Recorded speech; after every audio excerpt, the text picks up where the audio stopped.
Hi, this is Scott. I really appreciate our sponsors because they make the show possible. Today's show is sponsored by Telerik. Create compelling app experiences across any screen with the Telerik platform. Telerik's end-to-end platform uniquely combines industry-leading UI tools with cloud services to simplify the entire app development cycle. Telerik offers everything .NET developers need to build quality apps faster. Try it free at telerik.com/platform. That's telerik.com/platform.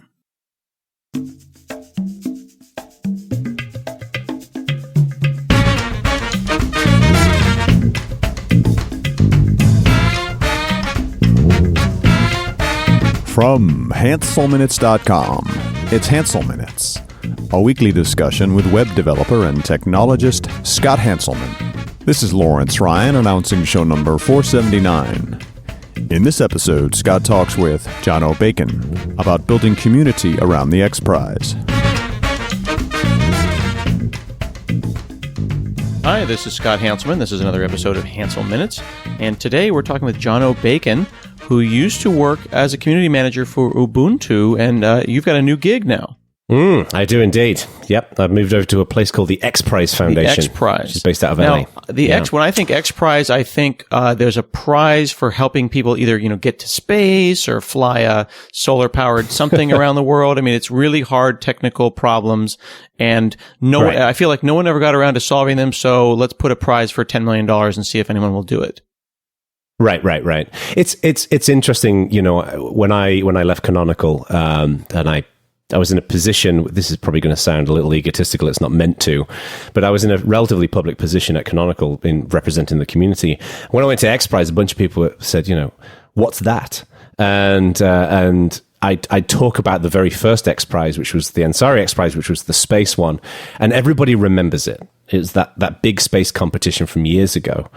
And it started out that way as, Peter Diamandis, the founder of XPRIZE, basically organized that as the first XPRIZE competition. It was never really intended to go beyond that, but it was so successful that he thought, maybe we can do this in other areas as well. So. And how does someone, was he like a bajillionaire and he just sat around like, no one's doing this thing. No one's getting us to the moon again. Let's put a prize for $10 million to make that happen. Like, how does that conversation start? I mean, he was basically, and I wasn't there, so I'm basing this on stories Tony past. Stark and then this guy kind of hanging out trying to solve problems. Well, he was a space dork, and he's incredibly accomplished academically. Studied at MIT, and he'd read a book about the Spirit of St. Louis, and thought that was an incentive competition that resulted in commercial flight.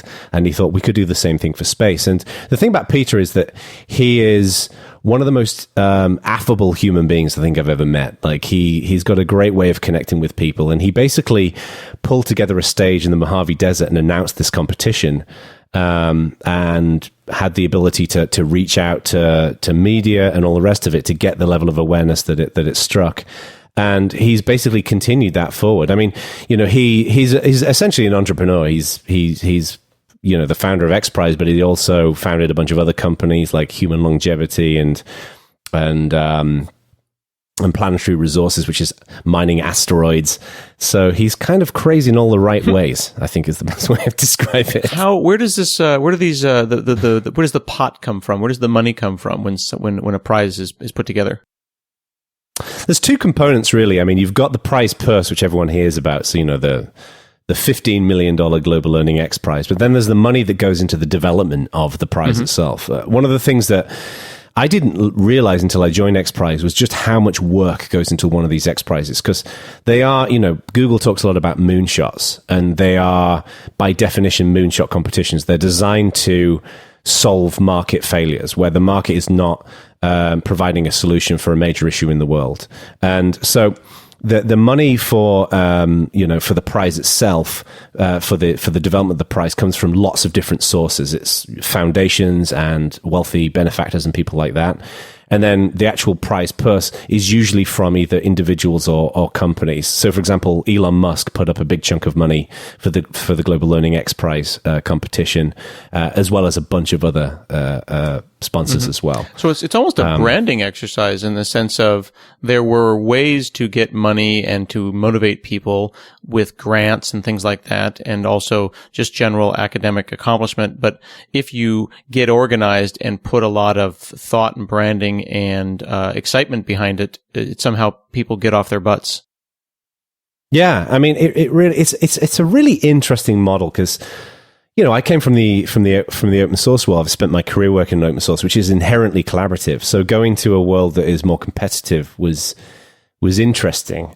And one of the things that's interesting about the incentive model is that you have to have a prize purse that's sufficiently large enough that it justifies R&D in that area.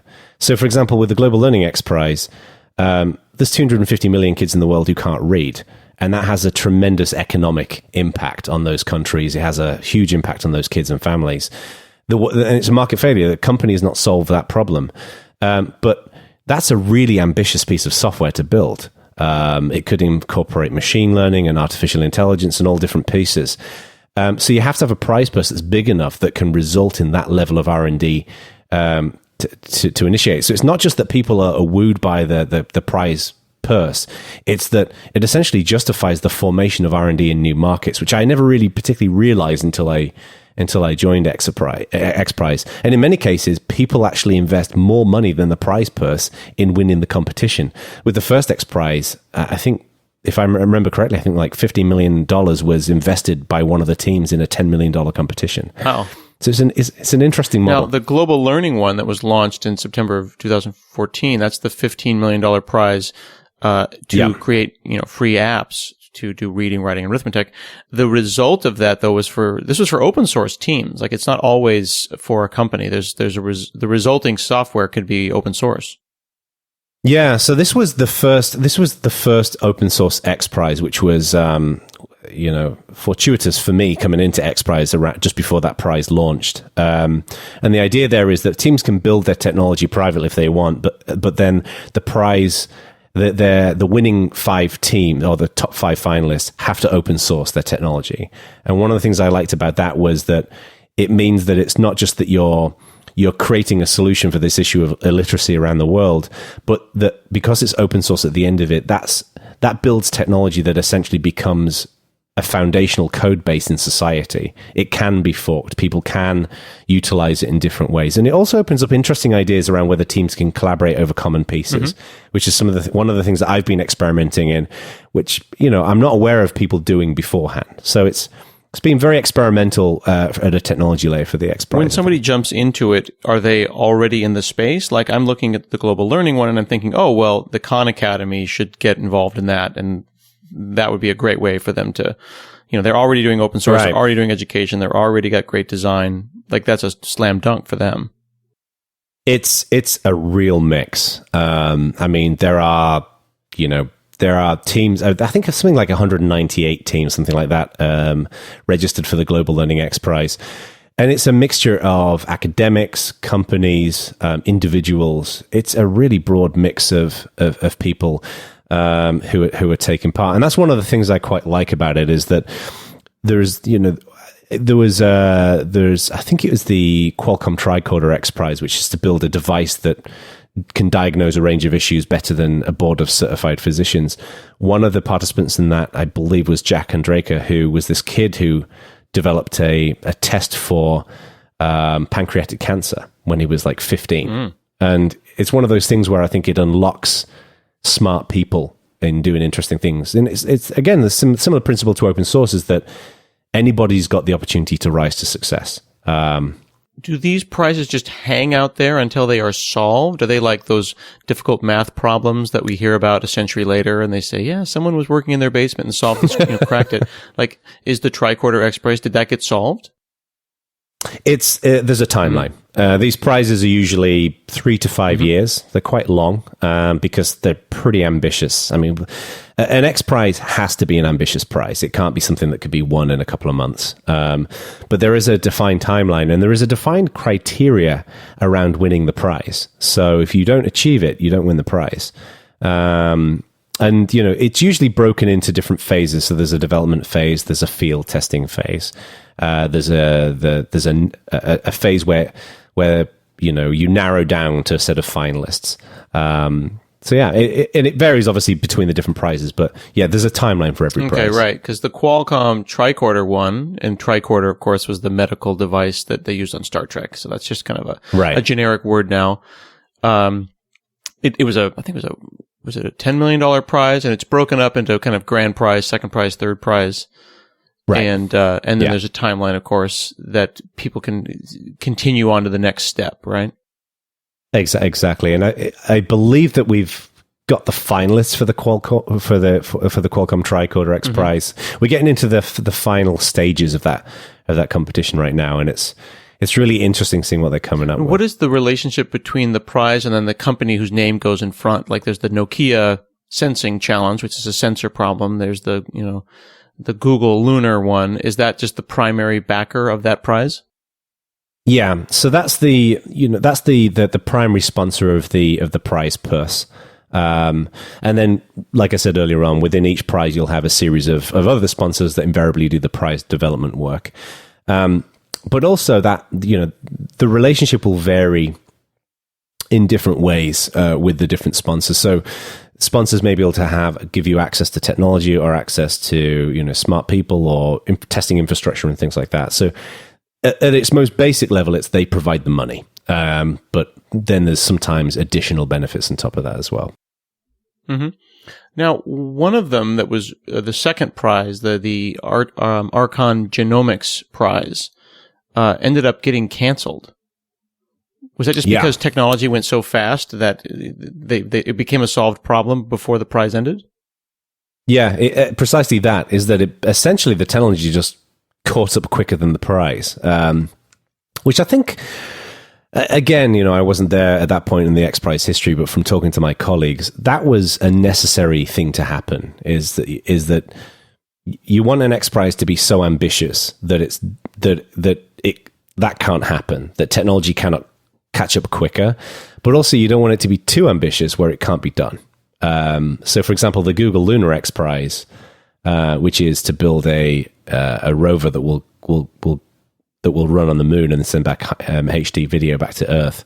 That's a remarkably ambitious XPRIZE, and that's been extended a few times because it's so ambitious.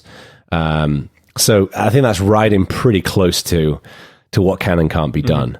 So XPRIZE has to get a pretty delicate balance in making sure that it's crazy, but not too crazy. The thing is, though, it's funny, maybe this is just a linguistics thing, but the idea that you can say something in a sentence and go, yeah, I can see that happening. But, it's the lunar one, for example, right? I'm reading here. The prize awards $20 million to the first team to land a rover on the moon, and then successfully move it 500 meters and transmit back high definition, right? So I'm thinking, okay, high definition, cool. Yeah, move it 500 meters. Got that. It's just the little detail of getting it to the moon. Right. Yeah, but other than that small detail, I'm like, this is off the shelf parts, right? My kid could do this in a weekend. Easy. Yeah. It's what's been interesting about the Google Lunar one is that there's at least in the United States, there is fairly significant regulation around building space technology. And I believe it's called ITAR.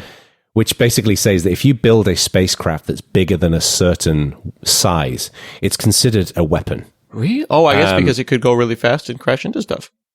Right. So it's one of those things whereby I'm presuming that it limits what teams can and can't do fairly significantly. And obviously you then need to deal with launch partners and all kinds of stuff. So it's not like that competition exists in a vacuum, is that, the SpaceX and other organizations are building technology to launch to the moon cheaper and more efficiently. So while this prize is in development, other pieces that are variables are working alongside it as well. Right. And that the lunar one, easy to say but hard to do. That was delayed from the end of this year to the end of next year. Right. Exactly. And pretty soon, someone needs to say that they're going to schedule a launch. Otherwise, you're going to have to move it again. Yeah, I believe that we're in the final stages of getting to that now, to the launch. So, Yeah, it's been a tough one to run, but I think it's starting to reap some rewards. It seems like something that Elon Musk would be doing to get a little robot on the moon. It doesn't have to be giant. Like, why not? Why couldn't it be, the size of a laptop? Right, and I believe that the rovers are pretty small. Yeah.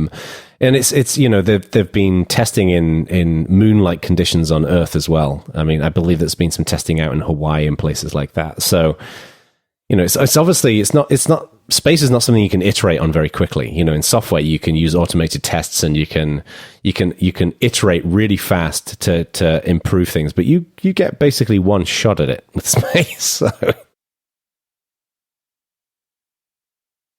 I want to take a brief moment to thank my sponsors, Syncfusion, this week. The first and only complete Hadoop distribution designed for Windows is now available from Syncfusion. You can literally deploy a production-ready big data cluster in minutes. This revolutionary big data platform will not only change the way that you approach big data, but it is 100% free for everyone, with free commercial support for Syncfusion Plus members. Learn more at syncfusion.com/bigdata. These things being rebooted remotely, like Bill Nye, his team has got a sensor system out there that just got rebooted remotely, and I'm just thinking about how unreliable my PC is. The fact that they were able to take a light sail and reboot the thing, it's pretty scary stuff. Yeah. Well, it's interesting. I was reading about, I think it was a trip to Mars. I think it was the technology that they sent up there was, of course, developed years ago. So you've got material constraints, you've got processing constraints, and then, of course, you've just got that massive distance in terms of radio transmission. So this is one of the reasons why I could never be a space person, because it's too complicated. Yeah. Have you read The Martian? No. I'm recommending this to everyone. I recommend it to everyone who's listening, and I recommend it to you. It is what they call a hard science fiction, where it's a science fiction book about a fellow who's on Mars with his team, and something happens and he gets left behind. So then he has to figure out how to survive for 18 months. And it's written by a huge nerd who wants to make sure all the science works. So it's hard science fiction, indicating that it's not just made up, like totally wacky lasers and force fields. Everything that he tries has to be something that is scientifically feasible. And interesting. And it's going to be a movie with Matt Damon. Really? Seriously, it'll change your life. This book is amazing. The audiobook is brilliant, but I will, I've even told people that if they buy it and they hate it, that I'll pay for it. That's how good it is. That is a pretty strong advocacy of this book. Well, you know how, I don't know if you've ever seen like a show or a movie that's so good that you just want to find a friend and then watch the movie so that you can have the experience of watching them watch the movie. I would like to sit over your shoulder and watch you read The Martian, so I could see your face at different points and go, I know. That's both endearing and creepy at the same time. It's extremely creepy. So, shifting gears, the first time that I think I ended up talking to you was around 2009 when your book, The Art of Community, came out. And this is kind of the canonical book on creating communities, both offline and online, and, leadership in that context. So, and then you did that, working with the Ubuntu project and building community there. How does that relate to working on XPRIZE? Is there a community now? I think of XPRIZE as being a bunch of rich people and scientists. How does that affect me? It's a great question. I was at Canonical for 8 years, and I'd written the book, and I'd been basically born in the brine of open source community, and I felt like while no one's ever an expert, I felt like I knew it pretty well, and I wanted to do something completely different to get me out of my comfort zone. But I wanted it to have a more meaningful impact. I didn't want to just go to a company that makes more widgets. And I got introduced to Peter Diamandis, the founder of XPRIZE, and I basically said to him, I think XPRIZE is neat, but only so many people are going to be able to take part in these competitions. They're 3 or 5 years. They require significant R&D and investment and whatever else. Not everybody can quit their job to work in an XPRIZE. And I said, in my mind, what you need is a global community that has the shared mission and ethos of making the world a better place and applying their skills and their perspectives to solving smaller problems all over the place. And he basically said, that sounds like a great idea, come and build it. So I joined XPRIZE, frankly, really not knowing what kind of community it was going to look like. And the last year has been a really interesting learning experience in identifying what elements of the community collaborative model work and apply in different areas. So my goal at XPRIZE has been to build a community of people who are passionate about the work that XPRIZE does. That's what I would call a read community. It's people who won't collaborate or build anything, but they're fans and they want to engage in discussion. But then I also wanted to build a collaborative community that's working together on practical problems outside of XPRIZEs that can make the world a better place, that can solve our grand challenges. And kind of conducting that work, I've learned more about community management in the last year than I've done in my entire career. Seriously? That's a bold statement. It's been fascinating, because one of the things I've learned is that innovation comes in different forms. And in the open source world and in the technology world, innovation starts with a hack. It starts with someone building something. Like you make something, you shove it up in GitHub. Somebody also finds it interesting. And so long as you've got the tools and the knowledge to contribute, then that hack can evolve and it can be buffed into something that's more refined, and then you have a release, and then it becomes a project. And that happens in companies, it happens in open source communities and elsewhere, is that it starts and ends with material. That's what you collaborate around. What's interesting about XPRIZE is that innovation is a statement. It's, we want people to solve this problem. It's a moonshot thing. So it's innovation in a way, but it's problem solving in another way. And a lot of the people who've joined the XPRIZE community are not the kind of people that are in the open source community, that are in the technology world. They are entrepreneurs or they're scientists. So connecting those people to a community when they're not necessarily starting out with a hack has been the challenge. Is, how do I bring a neuroscientist into the XPRIZE community to play an impact in what we're doing, or play a role in what we're doing, in a way that we do the same kind of thing with a software engineer. With a software engineer, the material is code. What's the equivalent code for a neuroscientist? And there's been all kinds of interesting learnings. It's been exacerbating at times because I've realized that long held perspectives that I've had have been frankly untrue. And then it's also opened up all kinds of new ideas and thinking about what a community should look like. So it's there's going to be a book at some point. I was just going to ask. It sounds like you have another book in you. Yeah, definitely. And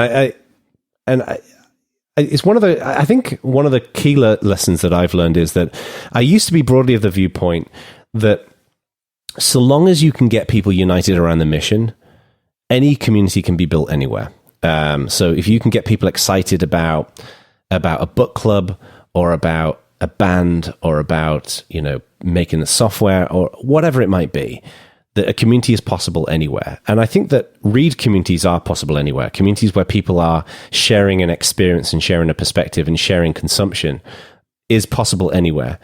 But collaborative write communities, I don't think are as tractable in as many places. Is that you have to look at, what that core material is, what that hack is, what the tools are, what the knowledge is, and the kind of personality that people have got.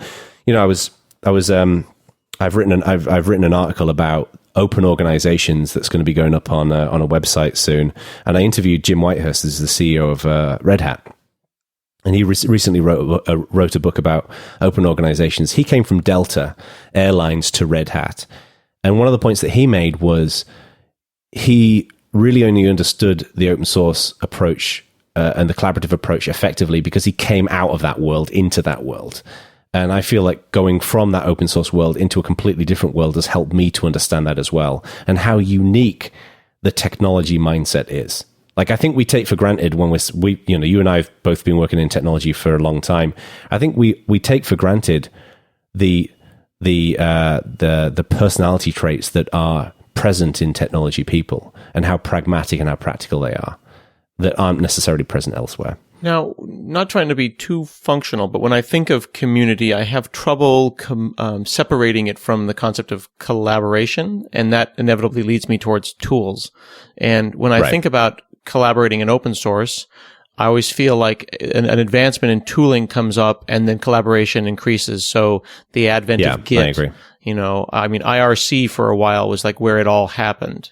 Then Git comes along, then GitHub issues, while some communities are in the GitHub issues kind of Slack level of collaboration, other very successful communities, it seems like the only thing that they do is send email, and they have a mailing list, and it's extremely low fidelity with ridiculous quoting rules, and it's like a whole other language. Where does the XPRIZE community collaborate? Where does this collaboration and community occur? Well, this was one of the first interesting questions was, when I joined the XPRIZE Foundation, the first thing I did was just to learn about who's involved right now. And, when I was at Canonical, the general demographic of people was technology people. It's people who are interested in Ubuntu. And even people outside of like software developers, biz dev people, for example, were technology biz dev people. In the XPRIZE community, when I joined in the XPRIZE community at the time, it was a real interesting mix of business people, conference organizers, entrepreneurs, scientists, VCs, a massive mix of people. And I wanted to identify, okay, I don't want to build like a ton of small communities. I want to bring these people together in a way that's unified for all of them as best I can. So the first thing I put in place was the forum at forum.xprize.org, because that's a relatively straightforward way in which people can engage. And my feeling was, let's start simple and see what shakes out. So the first step was, I looked at the XPRIZE community as essentially a barren island with kind of natives on it. And what I need to put in place are the tools, the roads and the buildings and the infrastructure. So a lot of that was building a website, getting the forum in place, getting a wiki in place, having monthly hangouts where we can communicate out things that are going on, infusing community into the prize design, the prize development process. Like nothing existed in that sense before I joined. And then what happened was natural kind of next steps panned out of that. So we've seen, for example, teams forming, open teams that are forming to compete in these prizes where they're keeping all their material on GitHub. We've organized local user groups all over the world called XPRIZE think tanks, where we have teams in groups in Shanghai and Hyderabad and Bangalore and London and Zurich and various other places. So my view was, frankly, suck it and see. Is like join and see what we already had, and then it would naturally, the most logical areas of focus would pan out of that. Mm-hmm. And also, the other challenge here was bringing community to a organization that is pretty unfamiliar with how communities work. So Peter Diamandis understands community at the wider level, but my colleagues at the XPRIZE Foundation, this was completely new to them. I come from a company where it was born in the brine of community. It understood the importance of community and why that plays a role in open source. Whereas for the XPRIZE Foundation, the first questions I had was, why are you here? And like, what's the point of this? Mm-hmm. And, so it was interesting kind of translating the point of all of this stuff into a language for people who are completely unfamiliar with it. And then building kind of engagement and building support for that internally. So that, like I say, this is one of the reasons why the last year I think has been a really interesting year, because I was consulting with companies previously who weren't particularly familiar with the community, but you play a different role as a consultant than you do when you come in on the ground.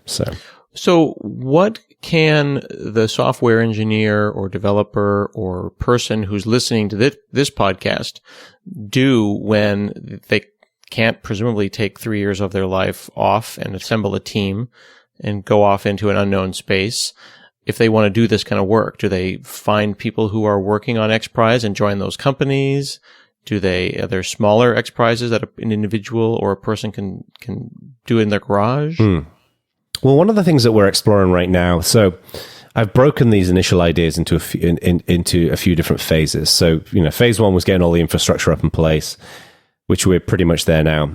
Phase two was getting these local think tank groups all over the world set up, which is where people give presentations about 3D printing, about drones, about artificial intelligence, that kind of stuff. But then also those groups are encouraged to kind of get together and to ideate and to brainstorm ways in which they can collaborate and work together. So one thing I'd recommend is software people go to a think tank, or if there isn't a think tank near you, set one up. Mm-hmm. But the second area is, the third area rather, that we're at the beginning of thinking about, and I'd love to get people's views on this, is I'm of the view that, XPRIZE is a big, hairy, audacious incentive competitions. And imagine that you've got all of these big problems in the world floating above us around energy, around water, around ocean health, around education. XPRIZE understands those problems pretty well and can pick off some elements of those problems. And then at the bottom, underneath that mass of problems, are people who can do stuff. They're software developers, hardware engineers, translators, designers, scientists, all of those different people. So XPRIZE basically translates some of those problems into a form that some of those people can connect with. And those are XPRIZE competitions. My personal philosophy is that there are still loads of major challenges in the world that people would not be able to participate in, that are smaller pieces that I believe that people would like to play a role in. So this could be making better software for emergency responders to communicate with each other on cell phones. It could be building crisis management systems where people can quickly find relatives and food and things like that. It could be big data. I just recently joined a board for the Open Cloud Consortium, which is creating an open data commons for doing cancer research and Alzheimer's research. This is the kind of thing that I think technology people would love to play a role in making the world a better place that isn't an XPRIZE. Mm-hmm. So what I'm looking at doing right now is exploring ways in which we can construct an environment where people can do precisely that. So I'd love to get people's input on the forum, and particularly, around what would be attractive to somebody. Because again, it's everything in my mind starts with a hack with that world. So what's the first hack in solving these bigger problems? And then how do we make that hack apply to those bigger problems in a practical sense? Ideally, and this is selfish, but because I'm a diabetic and I work on some open source projects around diabetes, one of the if there were a diabetes XPRIZE, it would be closing the loop and making a software-based controlled artificial pancreas, right? Which is kind of currently being done, and there's 3 or 4 people who've hacked one together in their garage. But like formalizing that in a way that dealt with all of the issues around patient privacy and security and all those kinds of things. It would be interesting to have XPRIZes that were somehow coordinated or managed or supported by the XPRIZE community, but maybe didn't just have a giant purse on the other side. Well, yeah, it's interesting like you say that. Kickstarter with no money on the other end. Yeah, there's a spin-off of XPRIZE there's been this site called HeroX, which is essentially Kickstarter for running incentive competitions. So, you could have a competition that's $500 or it could be $500,000. So it could conceivably be something else. But the idea, one of the things that we're working with right now with the think tanks is encouraging local groups to kind of go through an ideation process that results in a HeroX competition. And then you could potentially do some fundraising to fund that at a smaller level. So right now with Kickstarter, people get up and they say, we want to raise, $50,000 to make our product happen. You could conceivably have a really crisp, competition that solves a particular problem and then go and get people to fund that. They can contribute towards the prize purse. So this is another interesting kind of slant on the model. And that, frankly, is important for scaling up the incentive competition model because XPRIZes are so big, there's only so many you can run at a time. Mm. So I think you need that scalable crowdsource model for it to really have that wider impact. It'd be interesting to see if you could run a bunch. You could run one. What is the difference between running $1 million XPRIZE and, I don't know, $100,000 ones? Well, that's it. There's one of the things I've been reading into recently. I don't know if you've read into this is behavioral economics, and there's this interesting. There's a guy called Rory Sutherland he actually works in advertising, And he's a tremendous TED speaker. I'd encourage your listeners to go and check him out, Rory Sutherland. And he basically taught, behavioral economics is essentially the premise that people make irrational decisions. And that, economics is you have a very rational set of ways in which the economy works. And then economics is panned out of those rational presumptions. And we all know that those rational presumptions are completely fictitious. So it's basically this applied to social behavior. And one of the premises that Rory Sutherland talks about is a guy wrote this book called Nudge, is that the way in which we make big things happen is not necessarily through one massive thing. It's through lots of small nudges.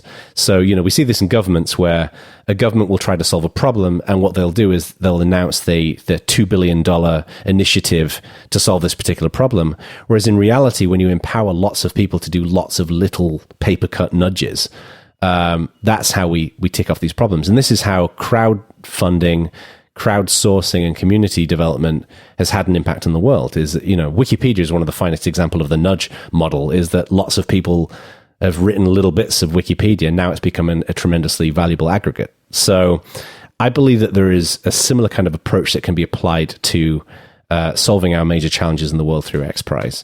So XPRIZE competitions are the big campaigns, but then we need to empower lots of people to make those small nudges. Very cool.